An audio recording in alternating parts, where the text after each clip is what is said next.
खबर है बलौदाबाजार जिले का, जहां पर बलौदाबाजार के महिला अधिकारी को दिया गया गाली गलौज। खबर के अनुसार अंत्य व्यवसायी विभाग कलेक्ट्रेट बलौदाबाजार कार्यालय अधिकारी मनहरण कोसले के द्वारा एक महिला अधिकारी प्रभा मार्कंडे क्षेत्राधिकारी के साथ किया गया अभद्र व्यवहार। जानकारी के अनुसार 3 माह से महिला अधिकारी को नहीं किया गया वेतन का भुगतान। महिला अधिकारी द्वारा वेतन क्यों नहीं दिया गया पूछने पर प्रभारी अधिकारी द्वारा किया गया अनर्गल बर्ताव। श्रीमती प्रभा मार्कंडे क्षेत्राधिकारी जिला अंत्य व्यवसायी सहकारी विकास समिति बलौदाबाजार।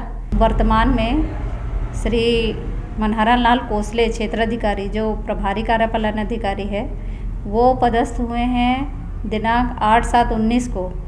तब से मुझे अभी तक वो हर तरह से प्रताड़ित ही कर रहे हैं, चाहे मानसिक हो, शारीरिक हो, आर्थिक हो, हर तरह से मुझे प्रताड़ित ही कर रहे हैं। इसकी सूचना मैंने कलेक्टर कार्यालय में सहायक आयुक्त महोदय को, प्रबंध संचालक महोदय को, सभी को मैंने अवगत कराया हुआ है। आपको बता दें, पीड़ित महिला अधिकारी के अनुसार महिला के ऊपर आर्थिक, मानसिक और शारीरिक प्रताड़ना किया गया है, जिसके संबंध में प्रताड़ित महिला अधिकारी ने कलेक्टर बलौदाबाजार सहित सहायक आयुक्त, प्रबंधन संचालक एवं महिला बाल विकास विभाग आदि में महिला उत्पीड़न के मामले की शिकायत की गई है। अब आगामी दिनों में यह देखनीय विषय होगा कि इस महिला अधिकारी के ऊपर किया गया अनर्गल बर्ताव के ऊपर किस प्रकार की कार्रवाई उच्चस्थ अधिकारियों द्वारा की जाती है। हाँ, एक आप कलेक्टर मतलब आपके कलेक्टेड ऑफिस में एक महिला अधिकारी हैं प्रभा मार्कंडे करके।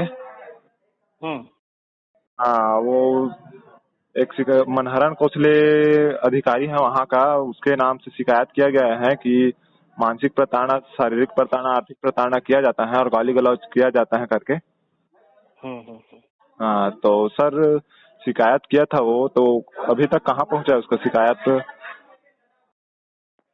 उसका जांच जो है ना ये सब कमेटी कर रही है। कार्यवाही कब तक हो जाएगा सर? के बाद कार्रवाई होगा ना।